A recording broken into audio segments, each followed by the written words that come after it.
بذكر الله ترتاح القلوب وتنزاح المتاعب والكروب. حضرت عباس بن عامر بن ربیعہ فرماتے ہیں کہ اسلام کا ابتدائی زمانہ تھا.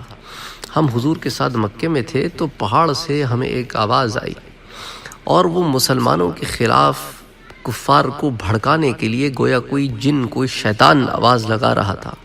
جب یہ ہم نے آواز سنی تو حضور نے ہم سے کہا کہ کوئی شیطان ایسا نہیں جو نبی کے قتل پر لوگوں کو بھڑکائے اور اس سے اللہ قتل نہ کروا دے. پھر آپ نے کچھ دیر کے بعد فرمایا کہ اللہ نے اس کو عفریت جن کے ہاتھوں قتل کرایا ہے جس کا نام سمہج ہے، اور میں نے اس کا نام عبداللہ رکھا ہے. تو جب شام ہوئی تو اس جن نے علل اعلان پہاڑ پر سے آواز لگائی کہ اس جن کو قتل کر دیا گیا ہے جس نے نبی کے خلاف لوگوں کو بھڑکایا ہے. اس روایت کو کتاب الصحابہ ابو موسیٰ سے روایت کیا گیا ہے. بذكر الله ترتاح القلوب وتنزاح المتاعب والكروب.